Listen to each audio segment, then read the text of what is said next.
Okay. Okay.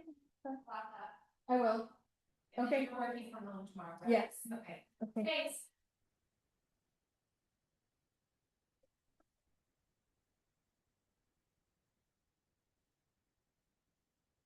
Projector or Zoom computer? Projector or Zoom computer?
One, two, testing, 1, 2, 3.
Good evening. I'd like to call to order the January 20th ADR meeting. My name is Mark Kruchnet, ADR member. Do you want to just say your names or we skip that? Okay, we'll skip that. We start off always with open comments, public comments. If anybody here wants to talk about anything that's not on the agenda, you can feel free to do so for up to 3 minutes. Roberta, is there anybody at home? There's no one on Zoom. All right, great. The approval of the minutes of December 16th, I looked over them and they look fine to me. Does someone else want to second them or suggest changes? I can second those. Okay, so those are approved. And for those of you who are in your first ADR meeting, just to tell you the process, what happens is for each project, the town will make a short comment on the project, introducing it, then the owners and or their design teams will talk about the project, at which time the ADR may choose to ask questions. After that, we open it up to the public, and after the public gets their opportunity to speak, we bring it back to the ADR, where the ADR and only the ADR speaks, and we make our recommendations to the town council. And the first project is 10 Walnut Avenue. Roberta, do you want to open it up? Good evening, Chair Kruchnet and ADR members. So the first project here is 10 Walnut. And the applicant is requesting a recommendation to the council for design review and a nonconformity permit to rehabilitate the existing landscape area exceeding 2,500 square feet. The project also proposes improvements to the existing deck, pool area, and surrounding landscape. The scope of work includes repair and replacement of the existing deck, installation of new partition walls and footings into the area below the deck, and then constructing a new pool equipment shed in the same area as the existing shed, realignment of the existing landscape terrace wall, replacement of pool area paving, resetting existing brick paving below the deck, construction of new brick stairs connecting the area below the deck to the pool, installation of a new stepping stone path to the pool equipment shed, lowering the existing wellhead, and construction of a vault with drive-in lid and installation of new landscape lighting. So this is the elevations of the pool shed. There is one existing there already, so it would be in the same place and in the same footprint. So staff requests that the ADR discuss the merits of the project and make a recommendation to the town council. And I'm happy to answer any questions. Do the owners and their design team want to present this or make comments? And that's not always on to start with, so. Thank you. Thank you. I'm Pete Peterson, the landscape architect on the project. It's a relatively straightforward project. The footprint area kind of is where we're replacing existing impervious paving with some pervious paving, freshening up the surfaces that have moved over the years, replacing the parking area with a pervious paver again, and tucking a wellhead that is kind of just waiting to get hit, tucking it below grade. The pool enclosure is, we tried to make it look exactly like the one that's there, but that one wasn't worth trying to fix because it was so far along. It's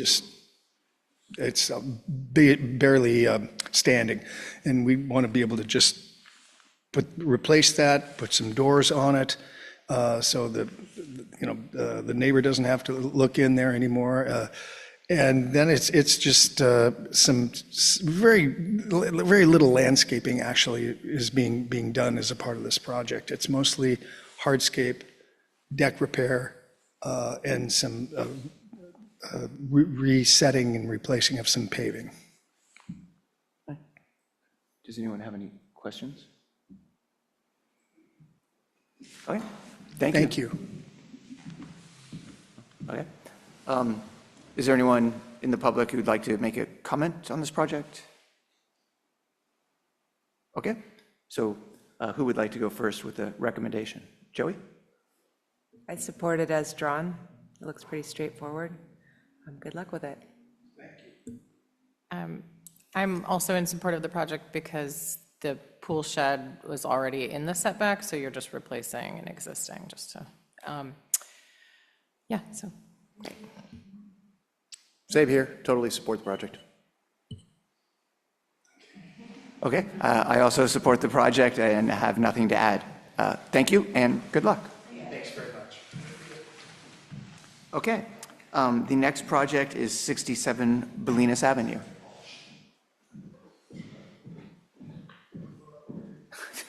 That was quick. Yeah. Okay. So good evening, ADR members. This request is for design review, a nonconformity permit, variance, and demolition permit for 67 Bolinas.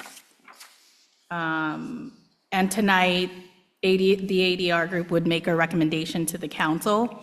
And so based on staff's analysis, we do recommend that the ADR support the design review, demo permit, nonconformity permit, and variance. We also recommend supporting the variance for the patio since there's an existing nonconforming deck on the site. However, staff did recommend that the applicant remove the proposed second-story deck, but they have decided to include that in tonight's proposal. So that'll be up to ADR on your recommendation. So let's see. The project is proposing the demolition of an existing 1,087 square foot non-conforming single-family residence, a 220 square foot studio shed, and a 153 square foot detached garage. In place of those structures, the applicant is proposing to construct a new 1,334 two-story single-family residence with an attached 222 square foot one-car garage. The roof height will be increased from the existing 18 feet 5 inches to 27 and a half. Let's see, a nonconformity permit is required to allow the existing single-family residence, which is now in non-conforming with respect to setbacks, floor area, and building coverage, to be rebuilt while remaining within the existing non-conforming floor area and building coverage.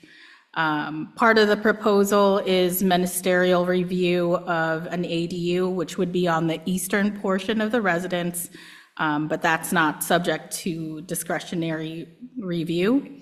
There will also be improvements including landscaping, patios, synthetic turf, decks, and walkways. Let's see. That's a site plan.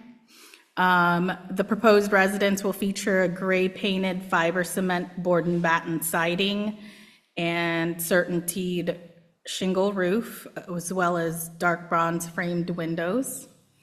So these are the elevations for the proposed single family residence, and these are the materials. So there's also going to be fencing, and then a trash enclosure in the front of the property. So a variance is required to allow the patio and deck to encroach further into the side yard setbacks and for the trash enclosure to be in the front setback. And so tonight, staff requests that ADR discuss the merits of the project and make a recommendation to the council. And sorry, Roberta, I just have one question for you based on your recommendations. You had said you were recommending approval of the deck because there's one already there, but this one further stretches out and exacerbates the nonconformity, but you're recommending approval of that? Yes, with that variance. Okay. Right, but not the second story one, yes. I was just talking about the lower one. Okay. Would the owner like to make any presentation?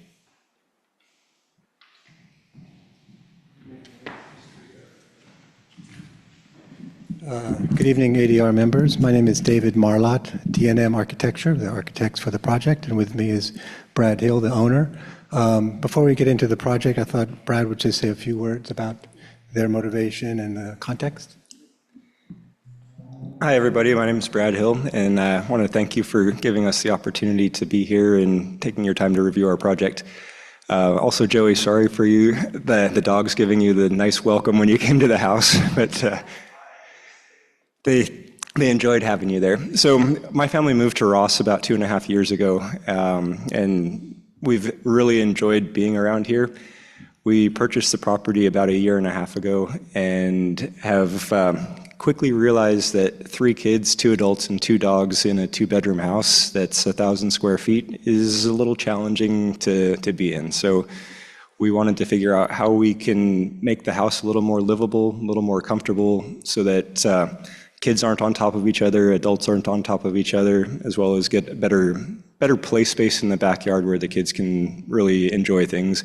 And on top of that, where we can set roots and try to be in Ross for as long as we foresee the possibility to be here. So that's a little bit about where my family's coming from and some of the motivation behind what we want to do here. Let me hand it back to David. Thanks. Thank you very much, Brad. So I'll just go quickly through some bullet points. You've all had, obviously, time to look at the drawings themselves. There is the existing house. The condition of the house, as Brad mentioned, it's roughly 1,000 square feet, 2-bedroom, 2-bath, relatively poor condition in the inspection reports. There was some rot in the joists and evidence of termite damage and some deficiencies in the pier and post system. So there's some deficiencies in the house itself. It also only offers one space off-street in the garage that you've seen that is sitting literally right on the sidewalk practically. And on the east side, it's about 32 inches from the property line. So pretty tight encroachment on the east side. The west side's about 5 feet, which is also non-compliant, but maybe not quite so severe. As Brad said, the motivation here is to find suitable accommodation for the family of 5 who want to put down their roots in Ross and be long-term residents. So we, we are increasing the house area, the primary dwelling area, from about 1,000 square feet to 1,300 or so square feet. But the overall area of the project, conditioned and unconditioned, because we're demolishing the non-compliant garage and the non-compliant studio building, is roughly the same, about 1,575 currently and 1,558 in what's proposed. So no increase in the overall construction area, but an increase in the livable house itself. Also on the parking side, we're integrating a 200 some odd square foot garage into the house that allows us to provide additional guest parking on pervious pavers in front of the house and without reducing any street parking. The current house, as Roberta mentioned, does require a variance, does require various permits for non-conforming uses, but the design that we're proposing is at least improving the compliance with zoning codes. There's a slight improvement in the setbacks on the east side where the ADU is. We're going from 32 inches to 48 inches, for what it's worth, and respecting the existing side yard setback on the west side.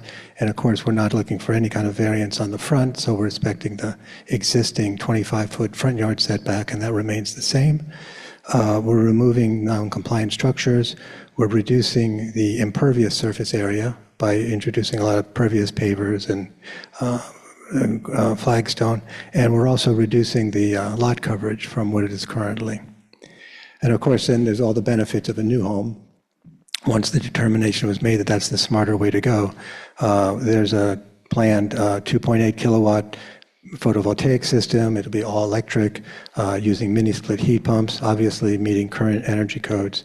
It'll be well insulated with U value 0.28 or better windows. Obviously, just meeting code. It will be seismically safer. We're also addressing the fact that we're in AE flood zone, so the new house will be built 1 foot above the flood zone as is required, but that will be an improvement over what the current house elevation is. Naturally, we're going to be more fire resistant. As Roberta mentioned, the exterior sheathing is fiber cement in a sort of board and batten appearance, but that does not contribute to fire. There's a Class A roof system. Will be compliant with vegetation management plans, so a more fire-resistant home is being planned.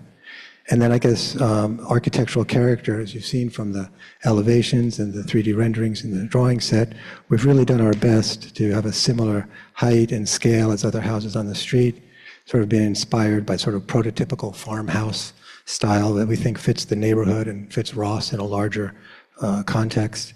The recessed front porch with the brick steps emphasizes a pedestrian entry, so it doesn't look like a big garage poking in the eye. The carriage house style garage doors help blend with the facade. The heat pump or the mini split condenser units are located towards the rear with a kind of a metal screening mechanism, so they're not as obvious as other heat pump condensers frequently are. And the color palette we've selected is soft. The warm gray shingles, deep brown trim, bronze windows, and then off-white color for the siding. And I guess finally, I'll just emphasize neighbor support. Brad and Jacqueline reached out to about a dozen neighbors. They've shared with you some in the packet emails of support from about 7 of them, and there were no objections to the project among any of the neighbors. And when the issue came up, or the question came up about the second-story deck off the primary bedroom, Brad and Jacqueline also reached out to their immediate neighbors to make sure, and they've confirmed, and I think Brad's forwarded emails to you, that they have no objection, no privacy concern. In fact, the neighbor on the west side, because of the way the house is being extended and the elevation of the second-story deck, their privacy would actually improve with the second-story deck. So the second-story deck is relatively modest. It's frankly not a deal breaker, but it's not visible from the street. It improves fire safety, so one additional way for, in case of a fire, to get out from the second floor. So we think that there's a benefit there, but obviously that can be up for discussion.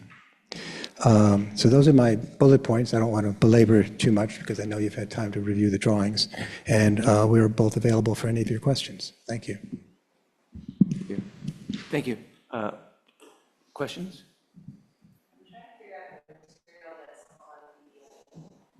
Oh, sorry, your mic's off.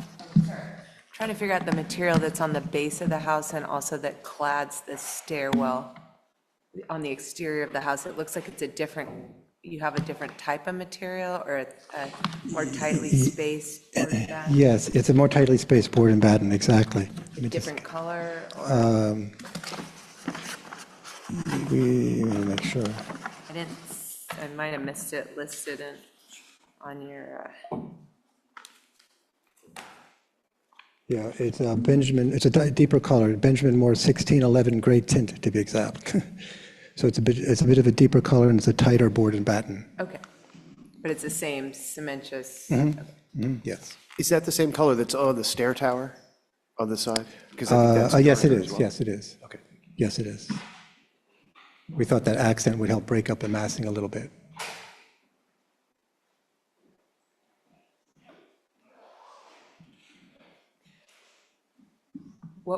How will you separate the wider space board and batten from the thinner, the more tightly spaced? What's that joint like? It will just be the water table. It'll just be I guess we don't know if it's galvanized metal or aluminum, but it'll just be like a Z flash with a little turn down. Okay. Yeah.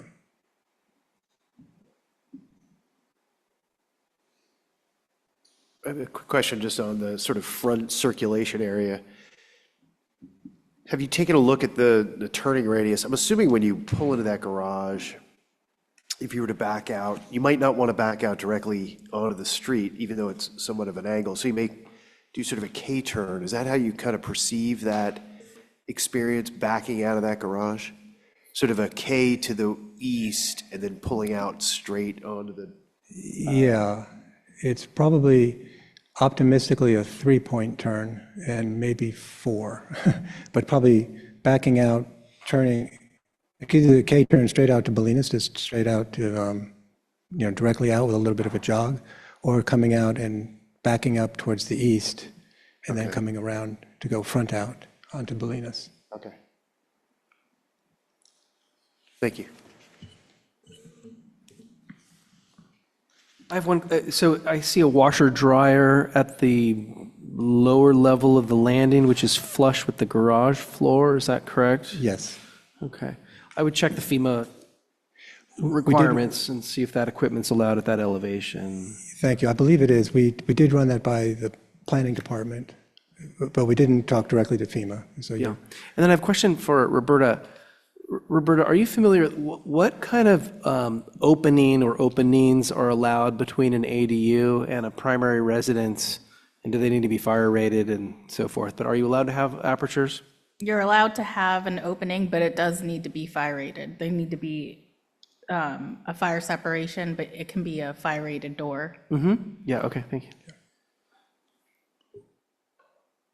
Did you see any, Stephen, in the drawings? No, but Okay. I mean, I think one comment that I have is this: if part of the impetus is to create flexible space for this family to use that space as it were their own, I don't see a reason why not to put doors in the plan and not do it surreptitiously, because if it meets the code to do that, it provides the flexibility to use it as an ADU as the California code intends, and for them to use it as a family if they want to do that. And I think it's a better outcome than sneaking doors in and out, if, you know. And this is not considered a JADU, right?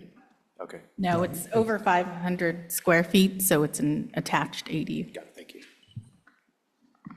But your point is well taken. There could be a door just for convenience. It's up to you. I just wanted to know Sure. myself. But, And yeah, 20-minute fire rated door.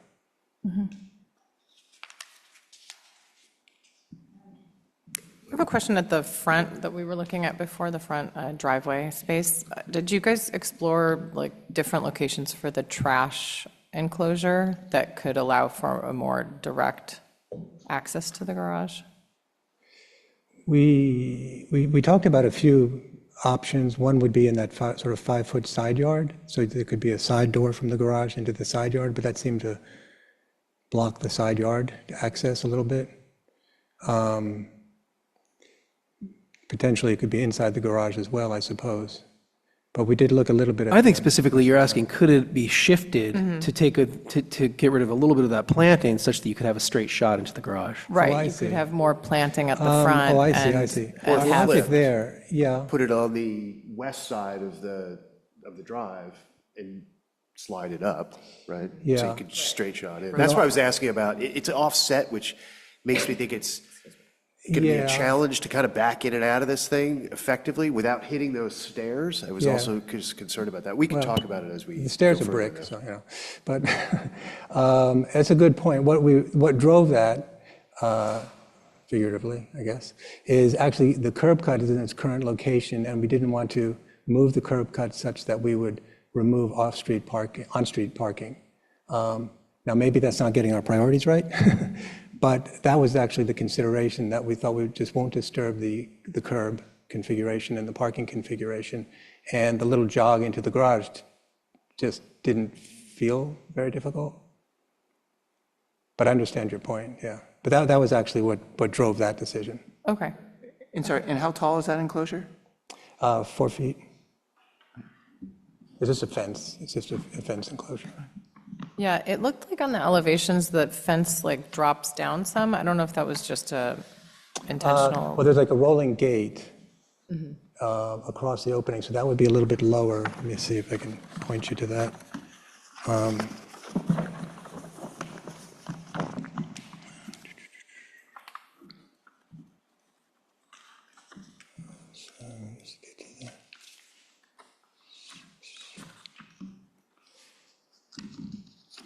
Yeah, on Here. Is this the right one? 1.0? Yeah. Yeah, so it drops, where it's dropping lower, it's actually a rolling gate across the driveway. Not what you have planting. Is that a solid gate? It's like a picket fence, basically. It's a, I just think it's prettier. Get rid of. and then the trellis element is in the same location as the current arched trellis element.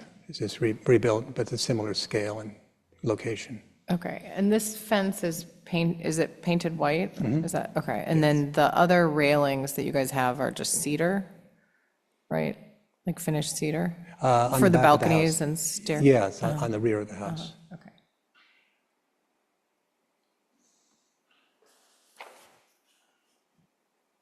Those are the existing house.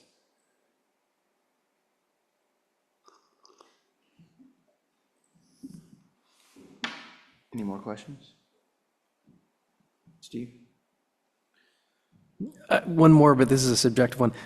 What led to the decision to do the asymmetrical gable at both the front and the back? Is that a stylistic choice, or is there some height limit, or not height limit, I guess? Is there some? We were trying to just break it up, the surface a little bit. Just The an house- aesthetic choice. It's purely an aesthetic choice. Yeah. We thought the back of the house could be a little bit more contemporary than the front, and so we introduced that sort of accent treatment above the sliding doors from the primary. So when we look at the front elevation, the siding material that is differentiated, that is on the, the It's on the stair stair or element, whatever, yeah. yeah, that's flush or in plane with the front gable. Is that right?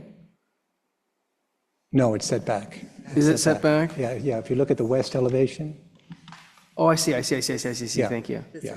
Yeah, so there's So symmetry. it's sort of at an accent element. so there's symmetry at the front gable. Yes, yeah. The front gable is completely symmetrical, and that stair element is sitting about halfway back. There you go. Oh, there, yeah. Right. That's a good angle. So we thought also kind of referencing some rural I'm with you now. architecture. Yeah, That it was so an the form interesting is accent. symmetrical relative to the gable at both ends. Yeah, thanks. I think the front elevation just makes it.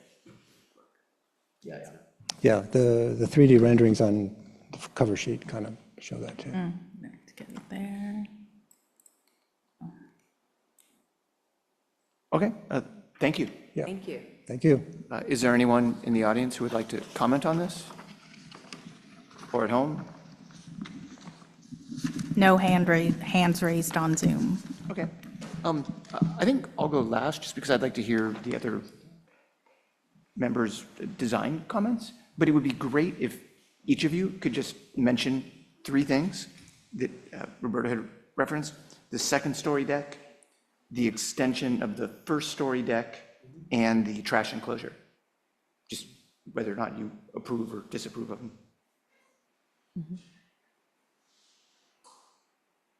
Anyone like to go first? I did last time.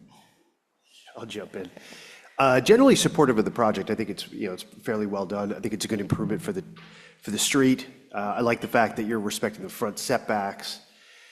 I think there are a couple design tweaks that I would just suggest. I think that could make a building like this, I think is probably going to be successful in regards to the detailing.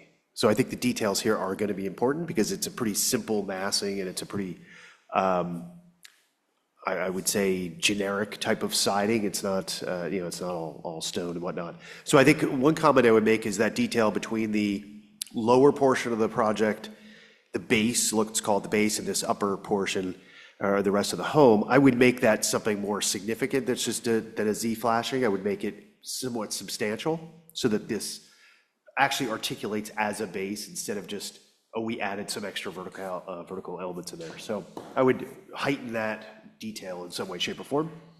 I'm sure my colleagues will have opinions on what that should be. I would also say in that same vein that the stair tower, or the stair element, let's call it, that's flush on the ground floor and prominent on the second floor, I think that detail is going to be important when those 2 siding materials meet.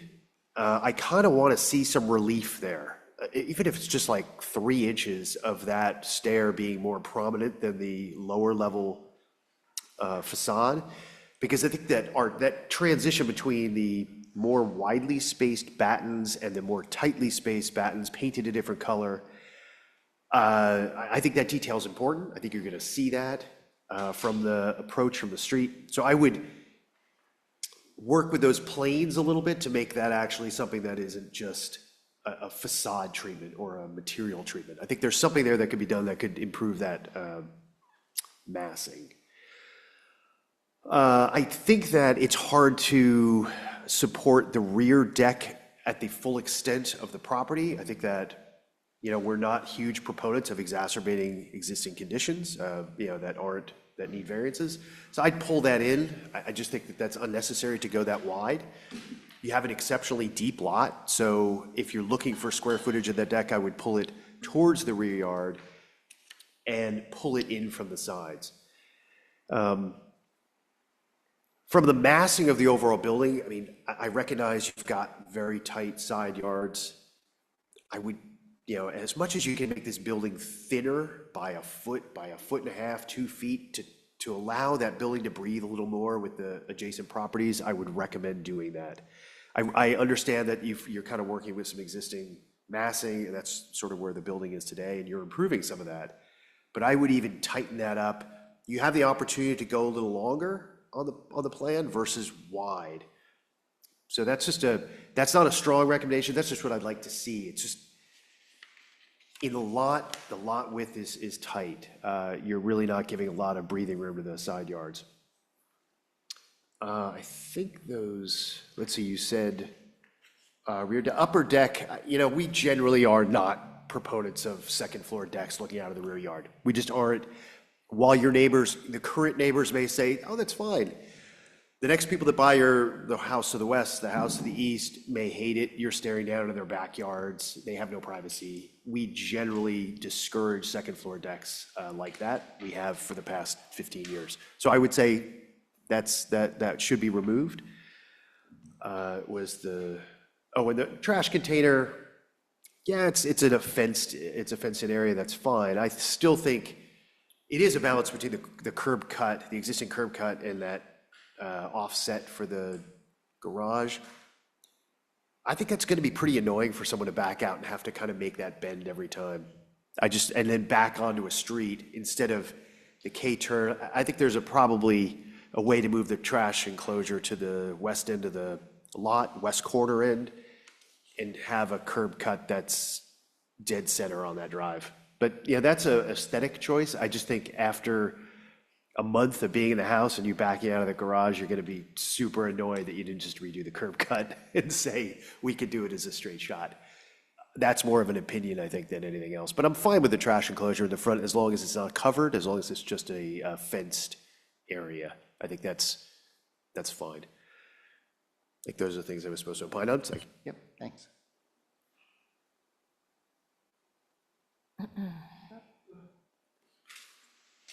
So I pretty much agree with everything that Mark Fritz said regarding the balcony on the second floor. We discourage those, and it would be a precedent we couldn't set just because your neighbor said it was fine. We've disallowed many of them in the past, so that's probably a no-go. And I do agree with the wide lower floor deck. It really doesn't have to be that wide. It could go further into the backyard because therefore it being that wide, it's again exacerbating a nonconformity. I do really like the house and the design. I think it's very sensitive to the neighborhood. It's not overbuilt. It's not too tall. It's very, I think it will fit really nicely, and your neighbors will be very delighted to have a nice new house that's well kept. I think you're doing them a big favor by taking the garage off the sidewalk, basically, and keeping the setback. There's some little details that I also agree with Mark about, that transition between the two types of siding to really play up that water table or to make that a definite transition and a more significant architectural detail. I also feel like the redwood or the natural wood railings they might not be my choice. I might go with a black iron railing and kind of repeat that everywhere, wherever you have a railing. I think that would be better to just choose, maybe the white painted fence and black railings and kind of repeat that and not introduce another material. And then regarding the garbage enclosure, I feel like it would be much more successful on the northeast corner of the lot.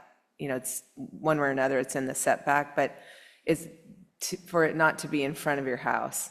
I think it'd be much prettier to have, the low fence and some nice planting behind it, and then line up the approach to the garage on the curb cut, but not to have the garbage enclosure as the first thing people experience when they come to your house. Put it in the corner. What else did you want? That was, you did the second story deck, the trash enclosure, and the ground floor deck. So you got all Yeah. three. Okay, I think it's a great project, and it's really going to be wonderful. So good luck. I can go next. Yeah, I think it's a big improvement to the property and the neighborhood with, using restraint to, you're adding a second story, but still trying to pull it in some and be mindful of the neighbors, keeping that front yard setback from what we had, looked at before. I was thinking with the trash enclosure, it's not exactly what you want, like right in the center of your front fence. I mean, I would just consider rotating it like 90 degrees and moving it to the west property line. Right? The garage side or the other side? Like the yeah, west, yeah, the bottom of the, yeah. If you're considering changing the curb cuts and having more direct access to the garage, but if there's a reason you prefer to keep it how it is now, I don't know if that allows more parking in the space, in the patio space outside of the garage. It's not as strong, but I would just explore not having it right in the middle of the front yard. And then for the second store decking, balcony, generally that is not encouraged. So I would agree with my colleagues on that. What else was it? The ground floor deck. The ground floor deck. That one I could be in support of as drawn, but.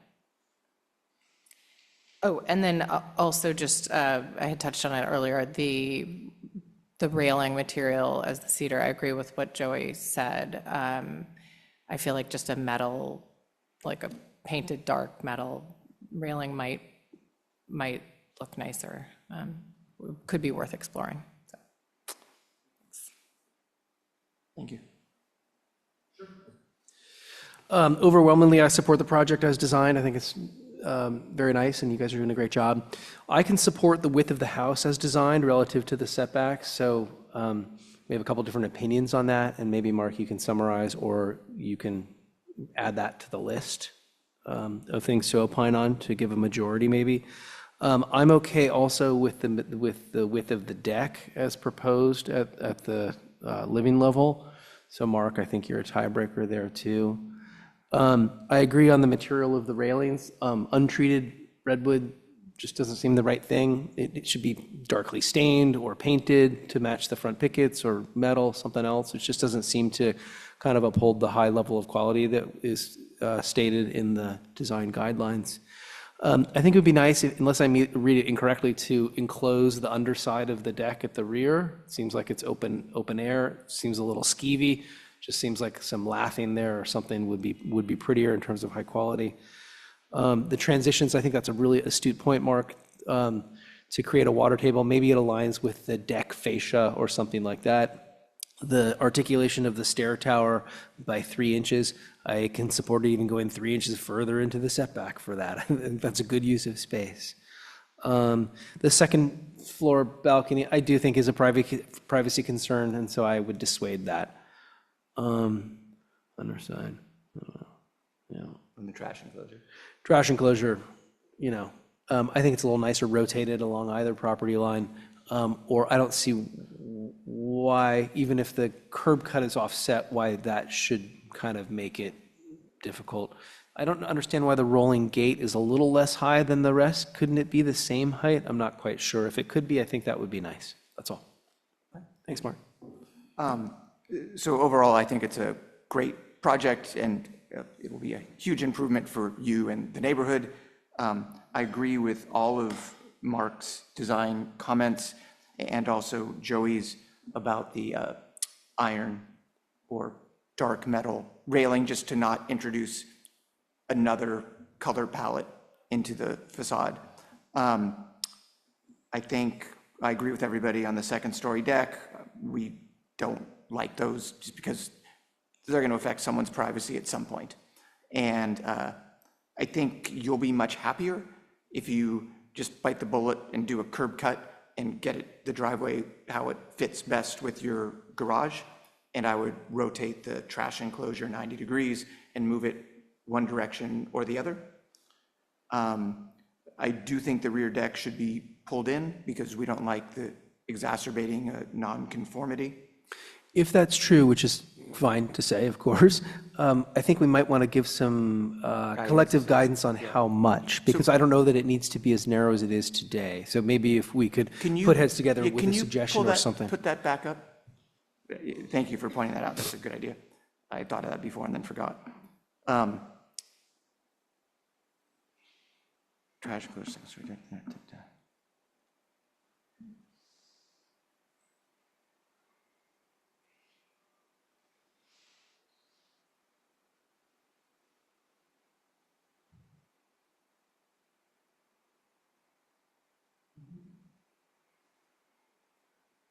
And relative to those red lines, where is the current deck? So the current deck is about small, 200 square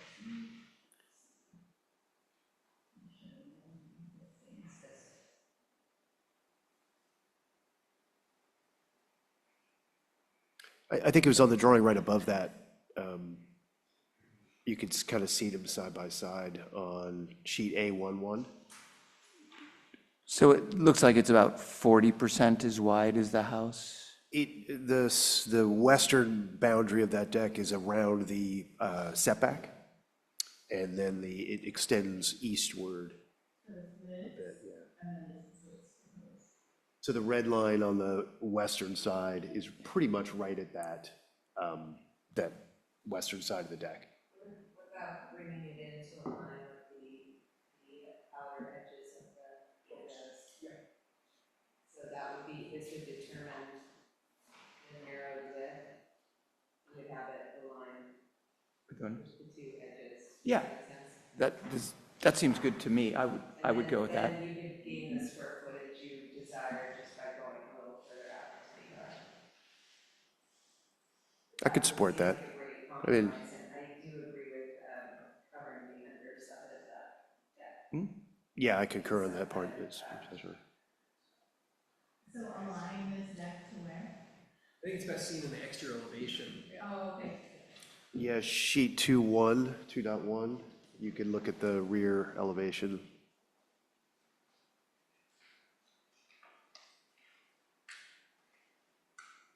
I could support that proposal, especially if the upper deck goes away and then it aligns sort of left.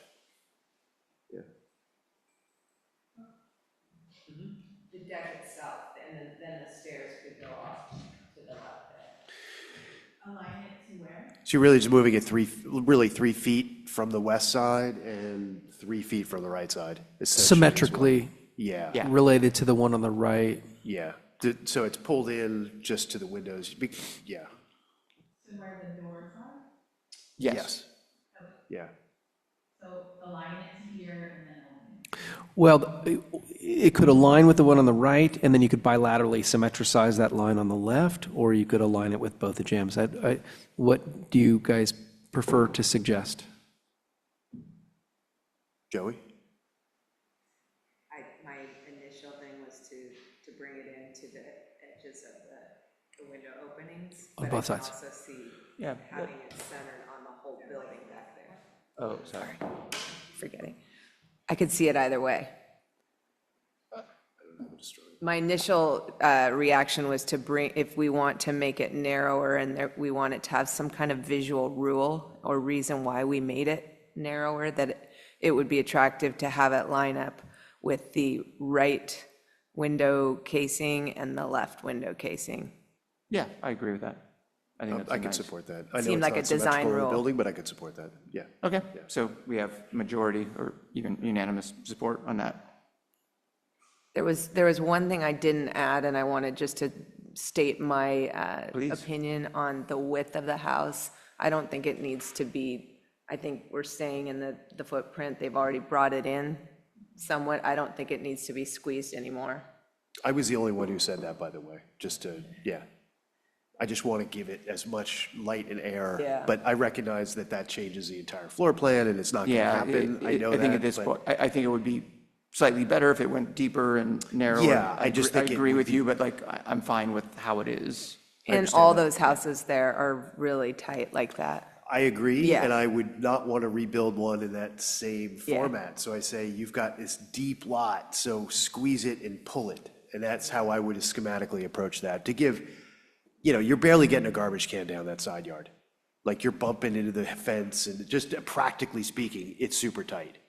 So, I a fireman agree down with that you. edge, If like- it were me, that's what I would do, Yeah. but I wouldn't adjudicate that and make them do it. And that's why I just Yeah. said, it's a suggestion, because I recognize they're going to kind of stick where it is. I don't know, and this is a question for Roberta, on the east side, it's within 5 feet, all those have to be sprinkled openings, right? No. No, they don't have to do that anymore? Am I wrong on that? Yeah. Okay. 0 to 3, no openings. 3 to 5, up to 25%. 5 feet, 5 feet, unlimited, but it's less than 25%, so it's fine. Yeah, you're good. Okay, thank you. Yep. Okay. Are we all good, Roberta? Can I add? My only clarification is did the ADR want to see it again?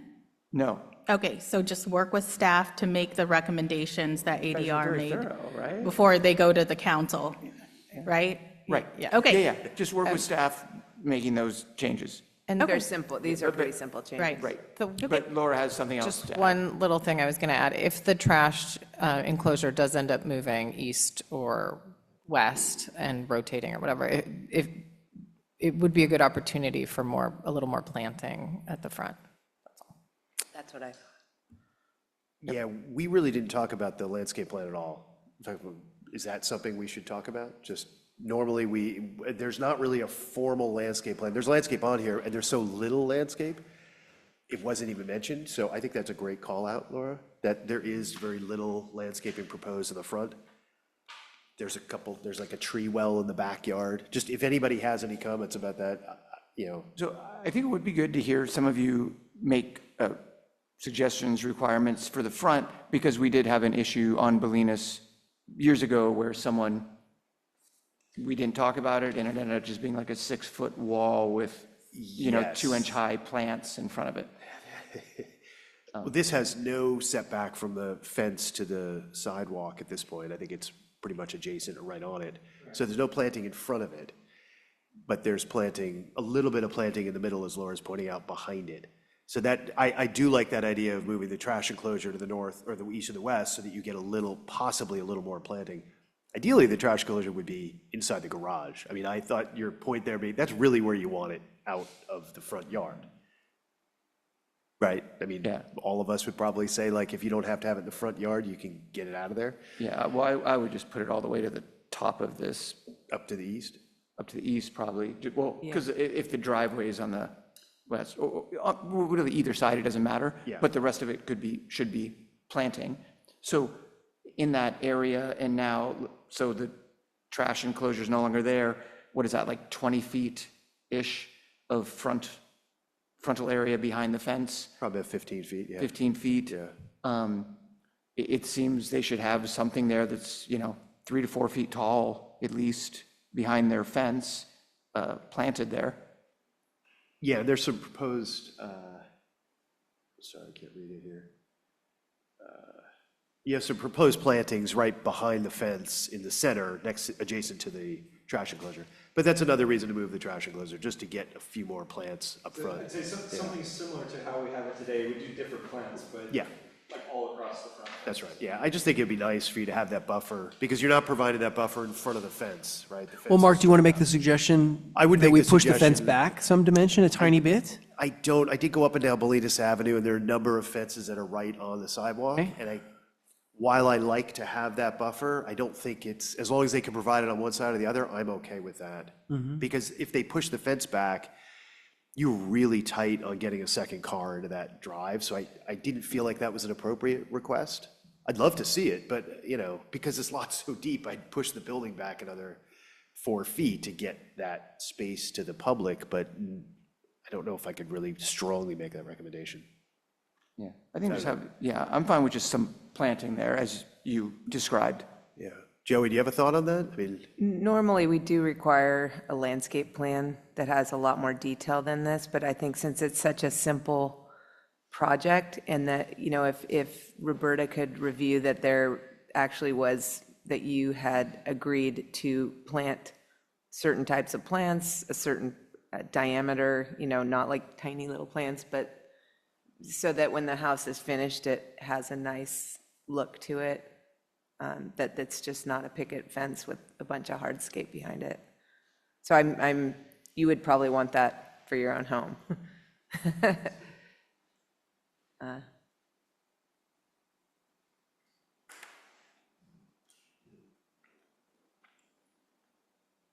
yeah, so I think as far as to make a formal recommendation, I would say that moving the trash enclosure, I would absolutely say we've all sort of recommended that, but that does provide an additional opportunity for that planting. So Roberta can make that note, additional landscaping behind the fence in the front yard.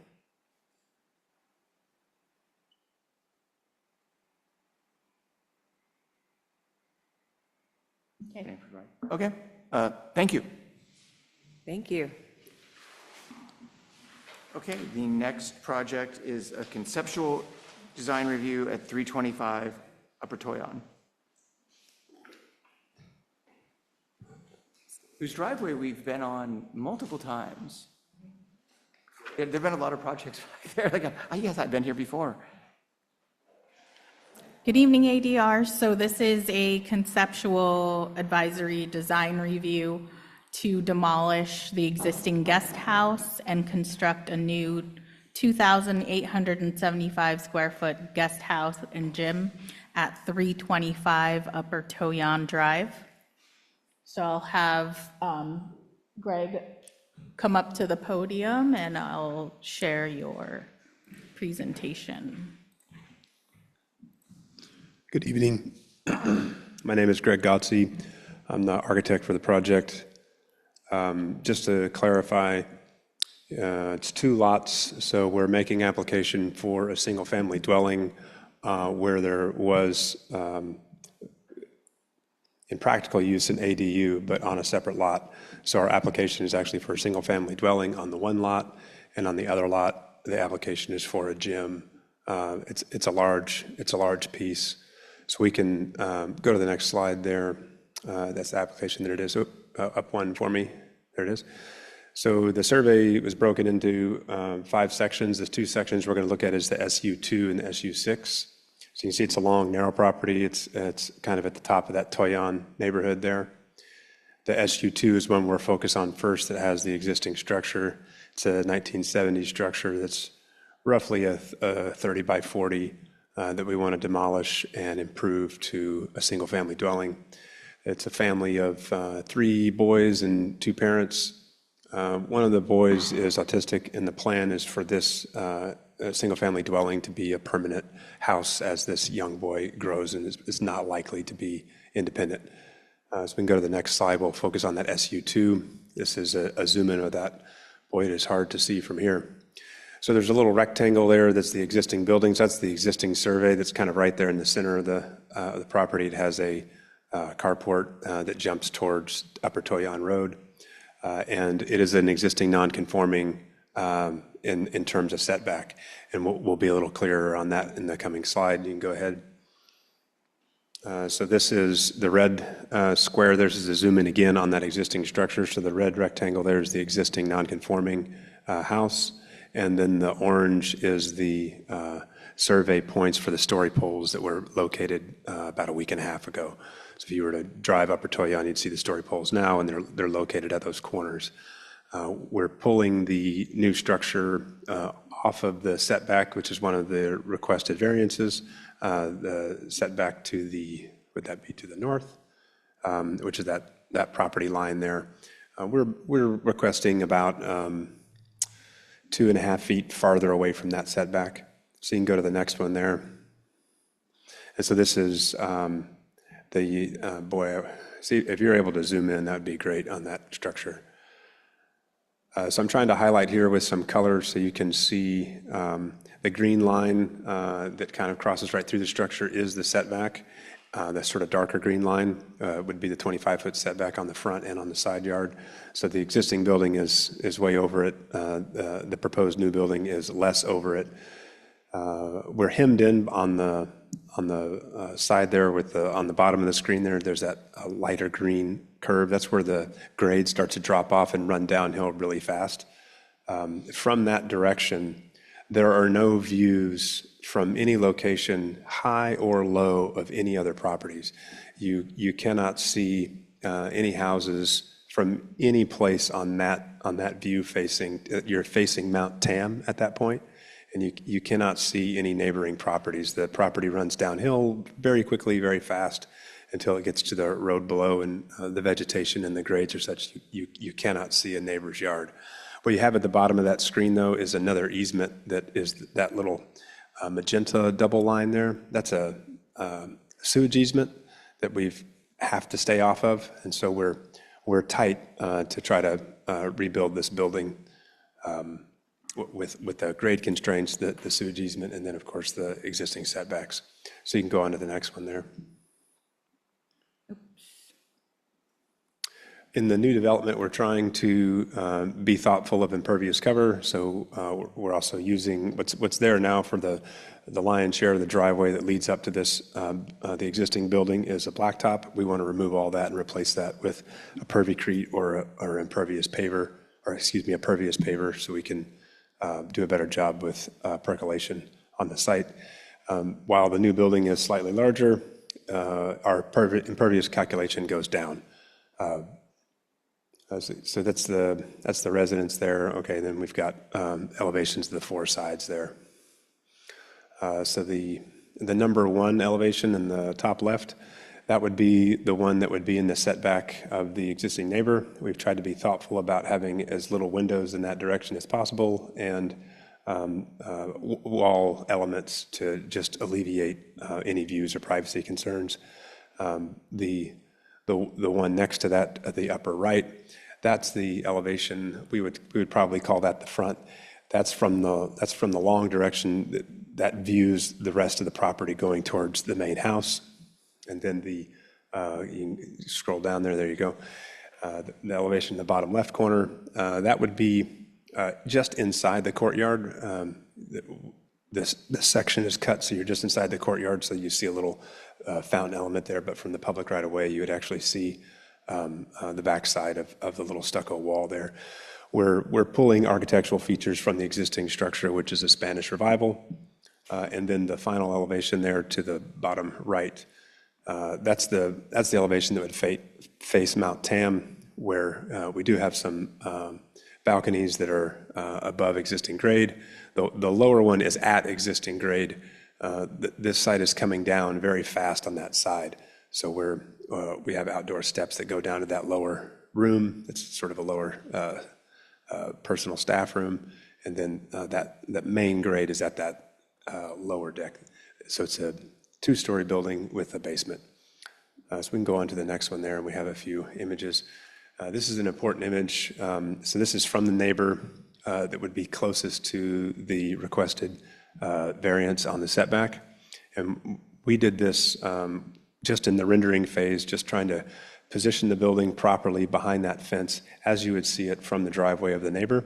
And then if you go on to the next slide, we tested it with the story poles. The story poles are up, and those red lines are, I knew it would be hard to see in the photo, so I traced the red lines there of the story poles up today. So the same view. The point of this image is just to sort of prove out that the image before is accurate. So we can go on to the next one there. So this is sort of a top-down view. It'll have a photovoltaic system trying to make some power.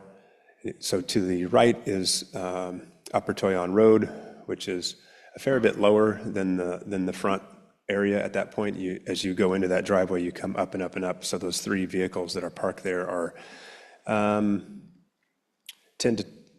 to 10 feet above grade of Upper Toyon at that point.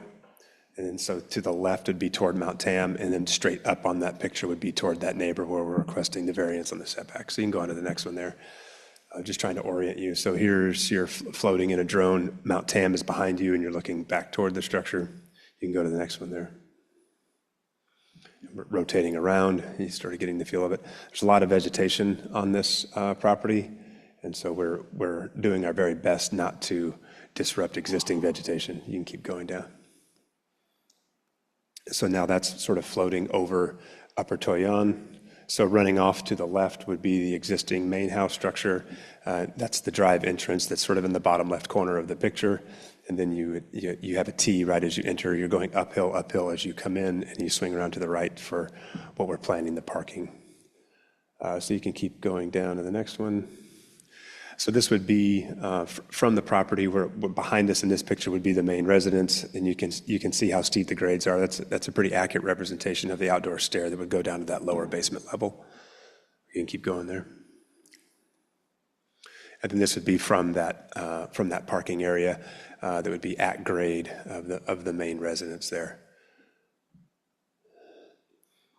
So that's the single family dwelling, and then this would be the gym. So you can go down to the next slide there. So just the application.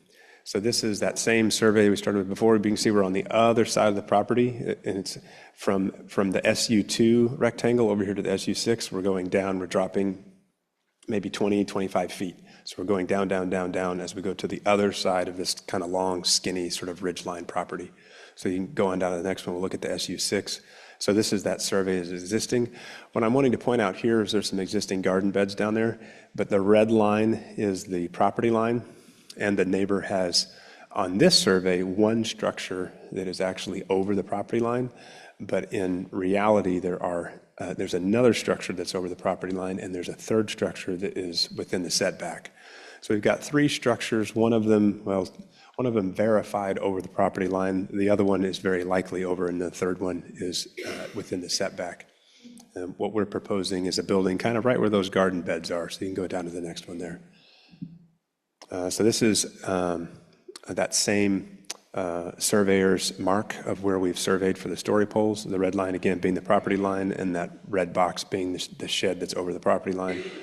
And our request is to make a variance on that right side to where we're parallel to the property line, and we're putting in a little single-story, low-slung, subordinate to the grades gym building.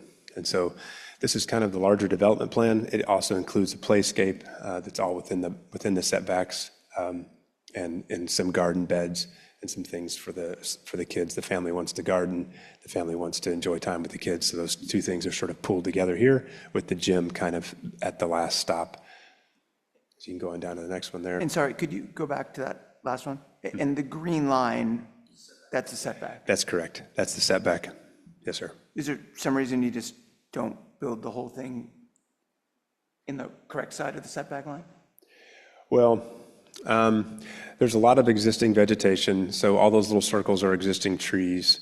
So we're trying to be thoughtful of existing vegetations. We're trying to be thoughtful of existing grades.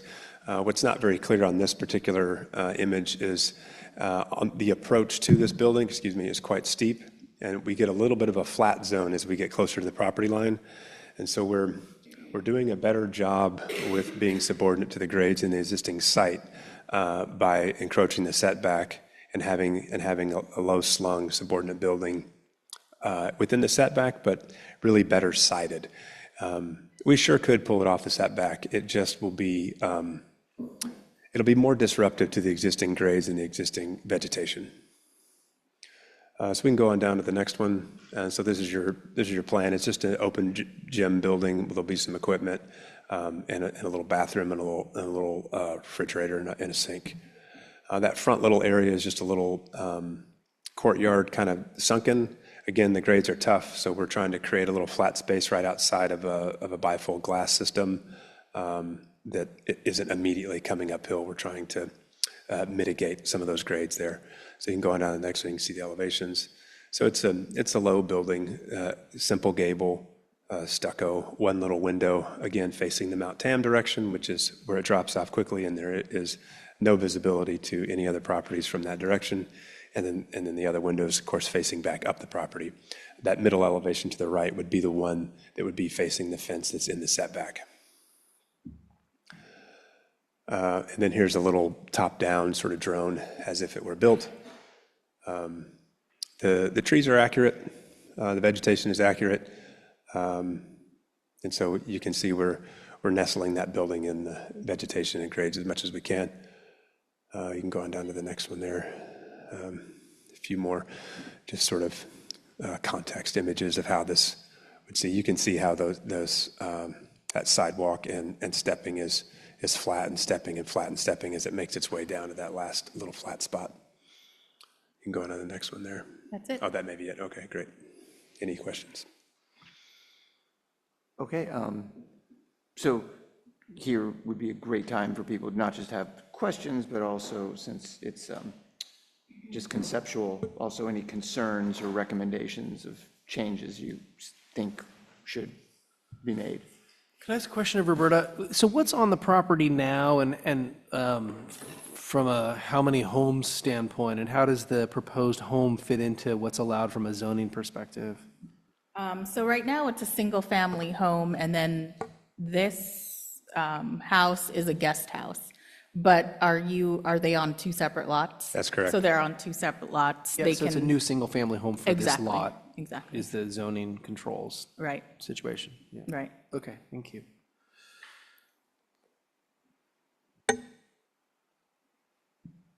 Should we talk about the house first? Let's do one first and then the other. Yeah, I think it's better.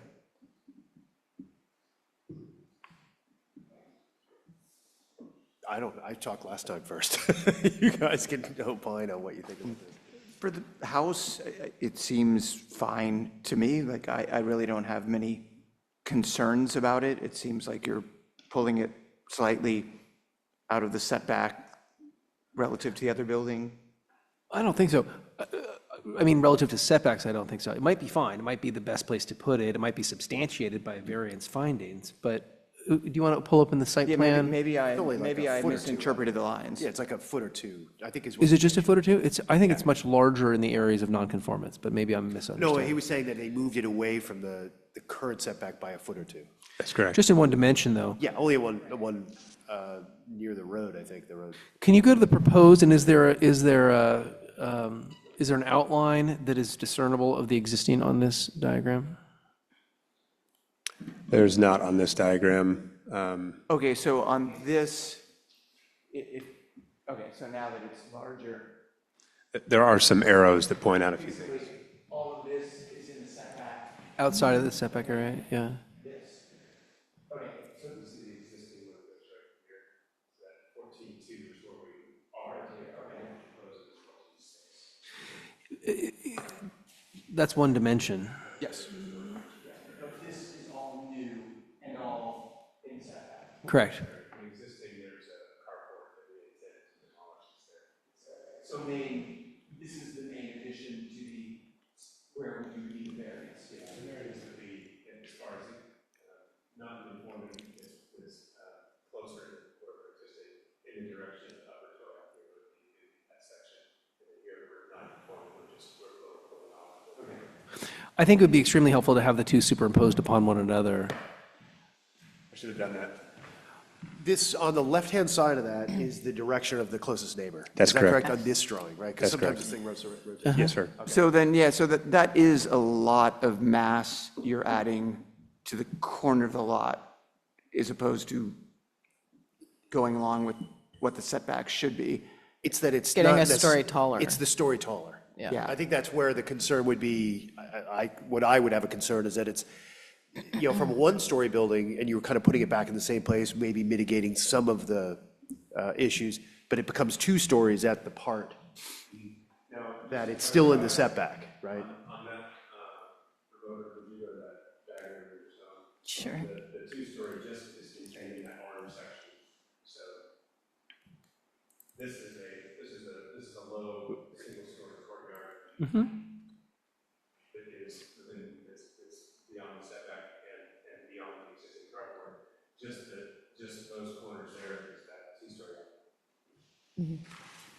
Right, but that green line is a required setback, right? So that half of the home, right, this upper half. Half of that upper story is in this, okay. Yeah. Yeah, so. Yeah. Oh, go ahead. Yeah, so I guess I do have a problem with that because we're exacerbating a nonconformity, which is something that we usually stay away from unless there's a compelling reason. And I'm not sure that there is a compelling reason because it could just be, it might be more difficult to construct it, but it could be constructed farther away from the road. Yeah, yeah, I mean, I would be more open to it in the setback at the road, but holding the whatever 25-foot setback at the side yard between the neighbor's house. Agreed with that. Yeah, I mean, I think you could see that working, right? Yeah, It would be- practically speaking, I think that would be very doable, yeah. Yeah, you're talking from this diagram, you're talking Right. from left, moving it to the right. But away from the Yeah, neighbor. further away push from the it neighbor. closer to the road. Yeah, yeah. Yeah. Because even that image from below, it is pretty prominent, right? That two-story facade. It's not the one-story facade that's at the neighbors. I don't believe that you could flip it, because I understand the views and whatnot, so you don't really want to flip it to have a one-story facing your neighbors, which would make it less impactful. That's a pretty substantial facade to have in the setback, that second story.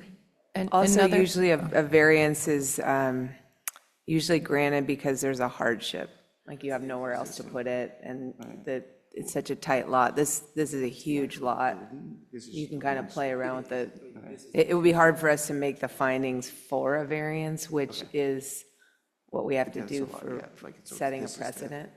And I would, I have the same reaction to the gym down on the other lot, is that there's kind of no compelling reason why it has to be in the Yeah, I setback. was misreading. Actually, sorry, Yeah. we should have it. Yeah, if you on- guys All are- speak together. On this current guest house building, I would also say when you're looking at things again, maybe, I mean, I understand the desire for that balcony and the Mount Tam direction maybe doesn't impact people, but I wouldn't, that top level balcony where it's kind of hanging over the neighbor to the north, I guess, the one that we're talking about right there, would not be generally allowed.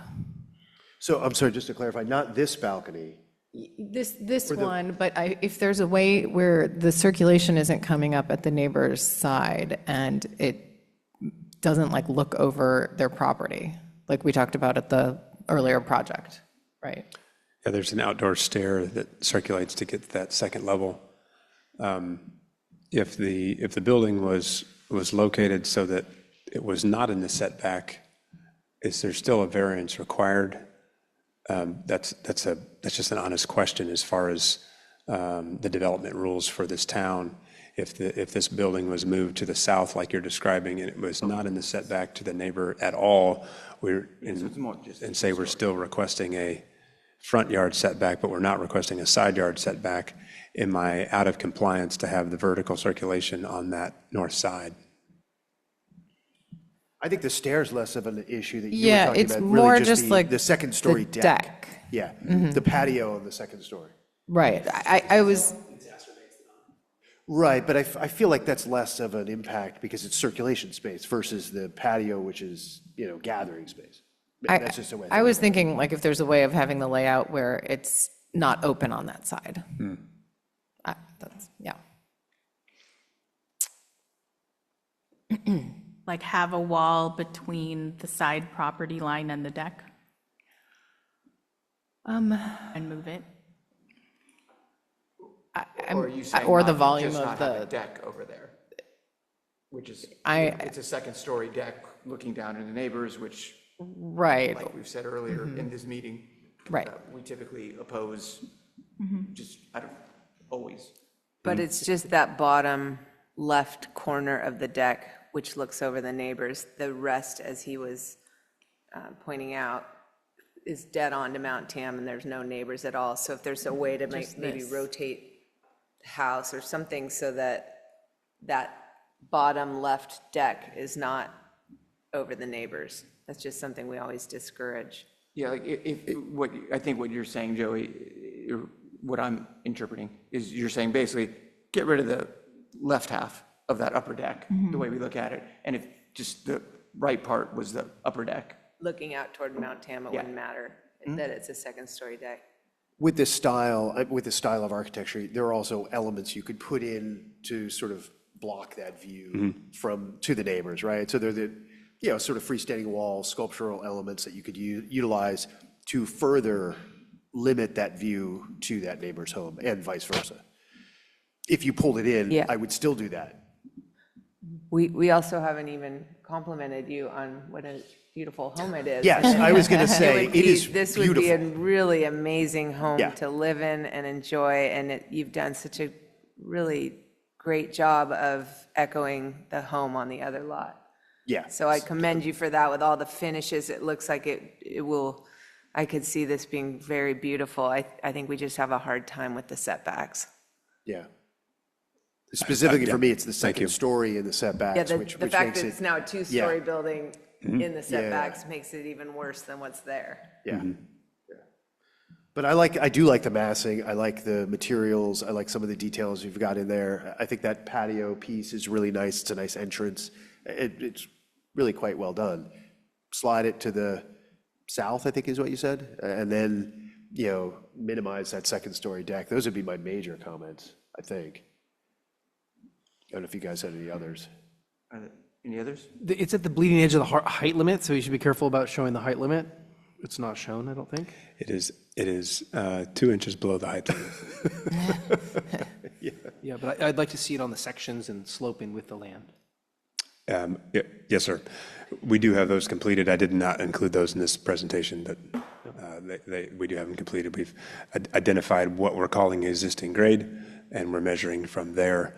And I'll just make a note.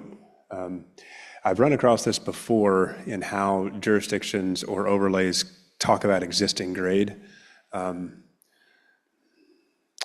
Roberto will help you with It's that. existing or finished, both. Well, I'm very for subordinate buildings to the land. Like that's something that's important to me as an architect.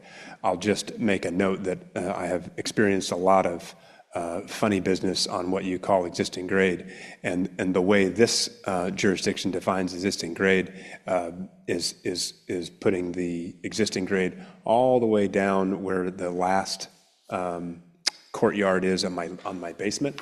If I didn't have the basement at all, I would be able to raise the building maybe another 8 feet. So we are on the limit of our height, but we're on the limit of our height as we're calling existing grade about 8 feet below. It's what I would existing or call finished, existing grade. whichever is more punitive. Yeah. Yeah, and so I'm just saying this jurisdiction is restrictive, and I'm not complaining about it being restrictive. I'm just saying there's no funny business going on with the existing grade and the height in this jurisdiction. And We it suspect is funny whichever is business. lower. It is whichever is lower. That's good. how the Okay. building height is measured. Yeah, so if you create the problem, then you live with the problem, right? Okay. Any more? So, but how do we solve this? I mean, so there's a little bit of privacy thing. I don't think I would support it where it's drawn as big as it's drawn. I think it would have to be shifted into the buildable area I think that's what and/or made smaller. Yeah. Well, when you say that second part, so shifting to the south, I think is what we've said, moving it away. Which way south, toward the auto court, to the right of the page? Yes. Yeah, correct. Yeah. But making it smaller, do you think is what? Or making it smaller. Oh, no, I think moving it out of the setback as far to the south as possible is justified. Yeah, but you can't just say as far as possible. You can say, oh, well, there's an oak tree, I can't move it any farther or something. I don't think we want to see this unless it's substantially shifted to the right on this diagram. You do not. Like, what's the guidance about how You much? do want to. Yeah, Yes. so you're saying give some guidance on how much we're talking. We're not talking 2 feet. Right. We're talking substantial. Completely out of the side yard setback. Yeah, I think that's That would what, be- I that's what mean, we would be maybe looking the for. patio space that's east or at the top, maybe perhaps would be okay, but the actual building structure, I think. So The entire second story is out of the setbacks. right, right. And then Roberta, for the parking, if this is not a guest house, this is the other House. lot's house with the requirement for a covered parking space? That's a good question. Yes, it is, I think, 2. 2 covered parking? Yeah, we were asking for a variance on the 2 covered parking as this is related to a single-story residence instead of an ADU. We tried some massings. What's the substantiation for that? Go further into that. On a single-story residence in this jurisdiction, you're supposed to have 2 covered parking spaces. It's a single-story residence, you keep saying? Single family. Single family, okay. Uh-huh. And so we're asking for a variance on that because of our vegetation and because of our impervious cover. I'm making a guess that the reason for that is an environmental concern in wanting to cover vehicles. And so I feel like I'm doing a better job environmentally with the development by not having the covered space because of what we're doing with impervious cover and the existing vegetation.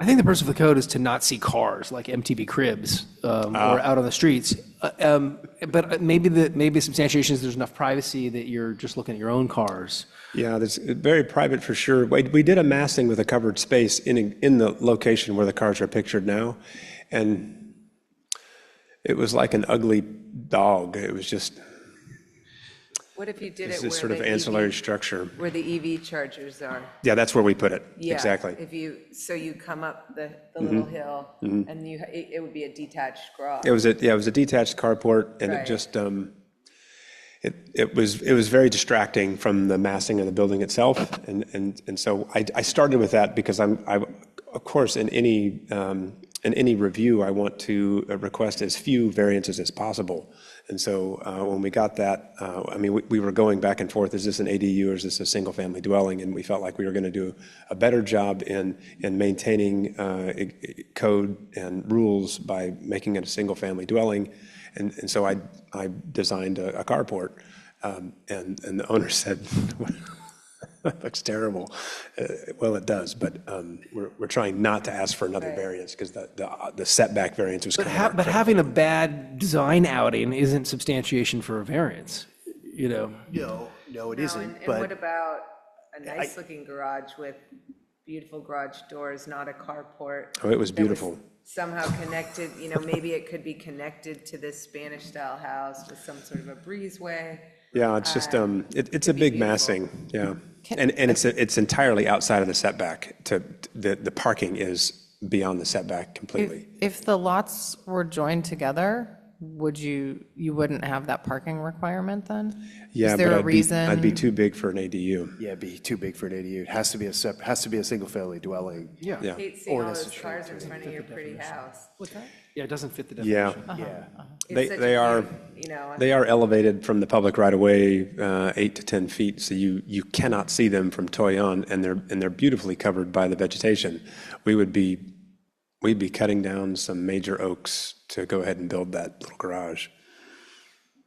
You can only have green cars that blend in with the landscape.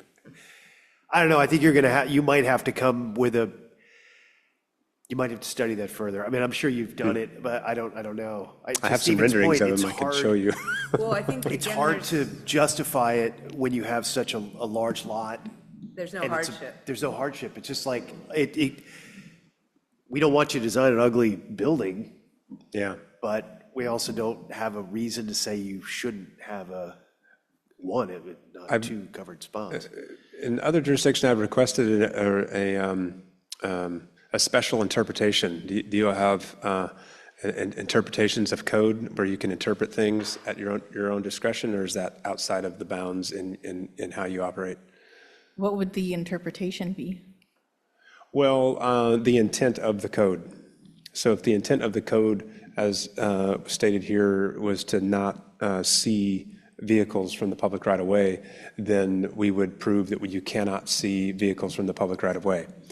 So the interpretation would be the intent of the code. Well, I think in this case, you would need to meet the required parking, covered parking. Otherwise, you would need to find a physical hardship for a variance. And I think the ADR is pointing out that there isn't one, considering the size of the lot. Is that? Let's move on from the garage. Okay. Yeah. I like that argument, though. That was a good You're argument. probably you're just gonna need to have one and just figure out how to design it. Yes, sir. And then going back to I'd like to have as few variants as possible on any project. Now we will move on to the gym. And so I guess my comment on that would be, it's great to have a home gym, but I cannot see any world in which the town council votes to approve a variance for a hardship for putting a home gym in the setback because you don't want to put it where the planters are or where any of the other spots are in this lot, because they could just say, well, then if you claim it's a hardship, just don't build the gym. But I don't know, maybe, I mean, and I agree with you that I think on this lot, I understand with the topography, why it works well there and it sinks into the land more, but it just, I don't see how the ADR and especially the town council would approve a variance for a building on a lot this size that's in the setback for no reason other than to move it to the side. Yeah, I think having it out of the encroachment into the setbacks, like pulling it back the 25 feet and having it taller as needed, because I know you're like it's more level there, you're sinking it down, but I think holding the setback is probably more important. And I see that the neighbors have the sheds and structures right at the lot line, and it's really probably pretty frustrating that. Can that be the hardship? I don't think so, but. Yeah, because that's not a hardship, like that, therefore we need to do it too. I'm not being ugly, I'm just asking the question. It's a good, it's a Fair enough legitimate question, but yeah, that's not a hardship. It's an Understood. inconvenience that they obviously knew about when they bought the lot or built on it. And, you know, if the guy's building's on your lot, you can always tear it down, but you still can't build there. And then, Greg, do you know, is this lot over the FAR? I don't believe it is. Okay. I think we've been, I'm relying on my civil engineer to make all those calculations, but I don't believe we're out of compliance on the FAR. Okay, because that's those another are thing not. It's almost impossible to get approval for it to be over FAR. Especially with such a big lot. There's not a hardship. I was wondering, is there a good view down the screen? You know, how you've tucked the gym in. I'm wondering what if you rotated it and got it out of the setbacks and really sort of sunk it into the hillside, but would it have a view out to Mount Tam? There's not really any views there because of the vegetation. It is beautiful that direction, but it's beautiful vegetation and it's beautiful grades. Really, we just oriented it that direction because the rectangle is very difficult to rotate because it's dropping so fast. Laura experienced it today as we walked down there, and it's quite steep. So if we rotate that building, we're going to have a pretty high grade on one side. I mean, you could do it. We'll certainly consider it and appreciate the input. You know, one thing I thought of just from a architectural standpoint, stylistically, that this is so removed from the rest of the home. I was wondering if this was going to be sort of a folly in the garden and actually take a very different vocabulary than the rest of the home. I just thought, oh, I wonder if you explored that. Like I could see almost, you know, something very different out there, meeting the setbacks. Don't get me wrong, but something that's really, you really have an opportunity to play, because actually this whole area is a play area. That's right. So I kind of thought, oh, wouldn't this really be interesting to digress from this, what is a somewhat rigid style, especially for a gym. I don't know, it seems punitive to some degree. You've got this landscape, this beautiful area. You could come up with something that would really be fun and interesting. But yes, sir. I toss it out there. I'm very surrendered to my client on their architectural desires. They did a fantasy property up in Mendocino, and it has a Hobbit house and a Smurf house and all sorts of really fantastical places. Really? I hadn't come up with those ideas. I was thinking something with more glass. Cool. It's out of this world. And so this is their primary residence, and they wanted to keep it a lot more formal. Totally understandable. And that other, the first portion that we looked at is in keeping with that idea, but it isn't as removed as this particular piece is. Yes, sir. Yeah. Okay. Does anyone have any other comments on the gym? So yeah, I think it just needs to be not violating the setbacks. Yes, sir. Okay. Great. Well, thank you. Thank you. Yeah, great project. Yeah. Okay, and the next item is discuss the draft pool and landscape exception process. Yes, so good evening, ADR. This is to continue the conversation to have a pool and landscape setback exception process. Laura did mention that on, let's see,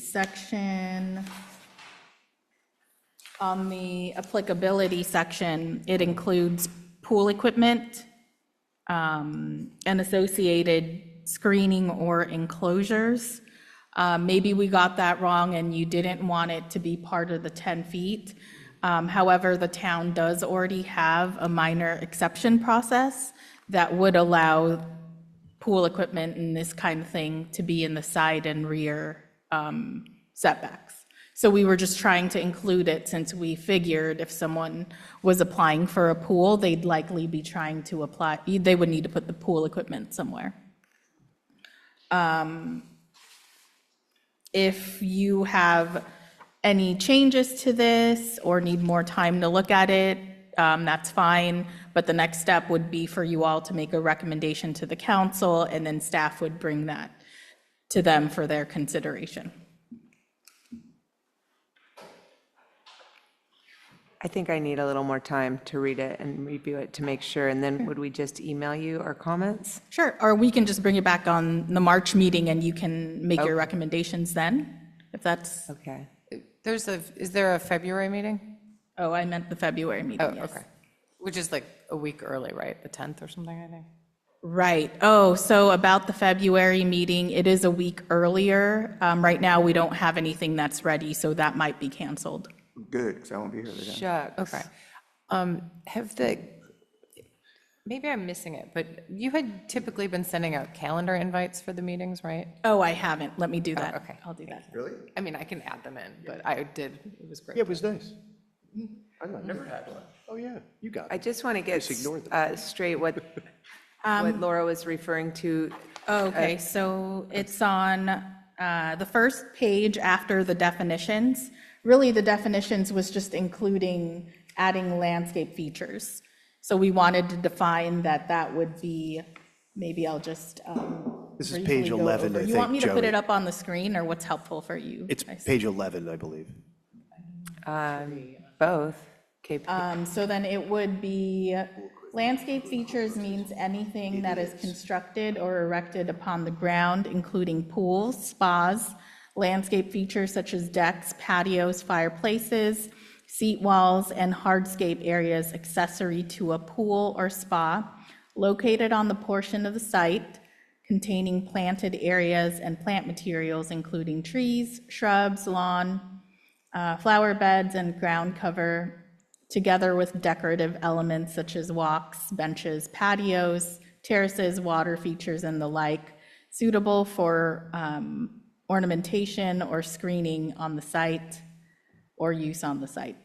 So we just wanted to define what this would include. Right. But I thought during the meeting last month, we said that this 10-foot setback would not apply to pool equipment, air conditioning units, things like that, that those would be held to the regular setbacks. So isn't that saying the opposite? Yes, so I understand that that's what you said at the last meeting. It's just that there's already a minor exception process that the town has. We can leave it as a separate process, but that already allows homeowners to apply to get a pool equipment built in the rear and side setback. But then do they get it just with a rubber stamp, or do they, like, who decides if it's okay for them to put it in the setback? Yeah, so it's just staff level. There's certain findings that we do need to make. It has to be, I think, maybe like a certain height, like 6 feet or something like that.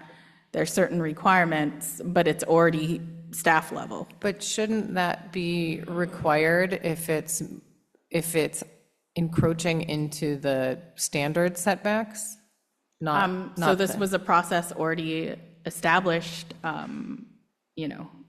Right, but I guess the way it was written, it just sounded like, to me, that you could put your pool equipment 10 feet from the property line, which I'll do that, but I'm just, I feel like we've been so strict about pool equipment in the past, that that's been a real hangup, Yeah. that we don't want that anywhere near the property line because of noise. Okay, I mean, we can update this. Well, but if we update it, they still can go through the minor Right. exception Minor process. So I and that's guess fine though. Changed at the same time? that's what I was wondering. Could Yeah, we that- change the existing thing at the same time? Sure, that can be part of your recommendation. I think that would be really good. That should be part Let's of our get some recommendation. Okay. Yeah, let's get some alignment on, to make those two align. You get it out of here, you get it out of the minor exception one as So well. you get 10 feet, Yeah, but no more. Is that what you're saying? right, yeah, for pool Well, equipment. right, we're making it more lenient. We're Yeah. saying now it's 10 feet on the sides, and that could be pool equipment, but there's no runaround, there's no applying for exceptions or anything like that? There's no ministerial approval Right. for those pool equipment and AC units to be within that. But what about like something like the Bolinas project that we just looked at? The Like they don't AC have a units- pool, but. The AC Yeah, units are in the side yard setback. Right. Actually, everything. was less in the than side 10 yard feet. setback. Yeah. So now we're saying that's absolutely impossible? That doesn't, Yeah. Well, it's on the building, it's not part of a pool, or they wouldn't qualify for the exception. It's not just the pool equipment. Like I if thought it they was go and build ACs. a pool, which they have a ton of room in that, on that And lot. so that's also already in the code under, yes, minor exceptions. I'm Air sorry. conditioners, generators, pool equipment, and any associated enclosure. They can apply for a minor exception from the required side and rear setback. So the caveat is that this does, one of the findings is that they need to get a letter of consent from the neighbor. But as you mentioned, that neighbor could change. Yeah. Right? That house could get sold and you could have a new neighbor. So let me just ask the question to the committee here, that we want to, our intent is to say, there's a 10-foot buffer, you shouldn't be able to put pool equipment, AC units within. It can be within the building setback and this 10-foot buffer, right? So let's say you have a 40-foot rear yard setback to the building. You can put a patio up to 10 feet from that rear yard, so there's, whatever, 30 feet. You could put an AC unit or a pool equipment in that 30 feet, but we don't want it in the 10 feet next to the setback. So we're drawing a new line. We're just. This is this 10-foot new line, but an existing ministerial review allows it to go wherever. Right. Sounds like almost So nothing. here, let me share it. So it's, There's, yeah. No, well, that's the optimal when they're installed. 5 months later, they make a ton of noise, right? so let's see. Mine's really noisy. So these just are the become noisy, items it's that what you it is. can get a minor exception for. It's fences between 6 to 7 feet, small play structures, not to exceed 15 feet, footprint of 600. This is like basically a play structure. Small sheds, not to exceed 64 square feet and a height of 6 feet, air conditioners, generators. You just pay a fee and fill a form? Yes, and then you have to get a letter of consent from your neighbors. And then these are the findings. It can't be in a flood zone. It has to comply with building codes for separation. If it's in a required yard setback, the property owner adjacent to that yard has to consent in writing. You can't have more than 2 exceptions on any lot.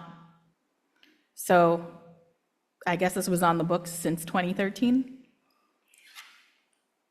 So all the talk about pool equipment, we've been sort of keeping it in, and they could go and do this, like, we can put it wherever we want. What have we been doing all these years? I would recommend we align these two with the Okay. attempt to try to keep it out of the 10-foot, Yeah. whatever setback that we've just. Exactly. That's what I would imagine we should do, so. And it would be, I mean, I would imagine it's AC units and pool equipment out of that list of 10 things. Unless it's reasonably impossible otherwise. There you go. Well, we always have the opportunity to say, like, there's no other spot. There really is a hardship. But we don't want someone coming in and going, yeah, I shoved it. And generators. Generators too, that's probably a good idea. Yeah, the noise stuff. So noisy. They're noisy. Yeah, you're right. Yeah. Roberta should use some kind of test to say like, oh yeah, it's not really reasonable anywhere else, therefore it's okay, or something. The whole point is it's not coming here. As long as it's not in the 10-foot, it doesn't come here. And Roberta doesn't need to say anything. If they want it in that 10-foot, that's when it comes here, and we have to opine whether it's so difficult. But for the pool equipment, are you saying that it needs to subscribe to the more stringent setbacks? No, just the 10-foot, not the building ones, yeah. That's at least that would be what I would That recommend. would be my recommendation. Yeah. I feel like the whole point of this is so we get to stop seeing Yeah. so many variance requests. Yeah, And, you know, there's always gonna be like, well, we want more, we want 5 feet, and then you've gotta come to yeah, us. yeah. We want to It's put a expensive. gym in the setback, yeah. That sounds. Yeah, does that make sense, Roberta, that? Okay, yeah, I think that's good. I'll make those changes and then we'll bring it back. And you can always amend it again. We'll see if it works. If it doesn't meet this, then they'll come to ADR. Yeah, I mean, if we start seeing everything's an exception again, then we know we didn't hit it, right? The 10-foot Now was Brad wrong, will or... come with a pool that's 2 feet out of it. Brad. We can always count on, Listening, Brad we can always count on him, right? We good? Yes, thank you. Yeah, All right, I move we adjourn the meeting. I second that. Is Alex, great, so it's adjourned.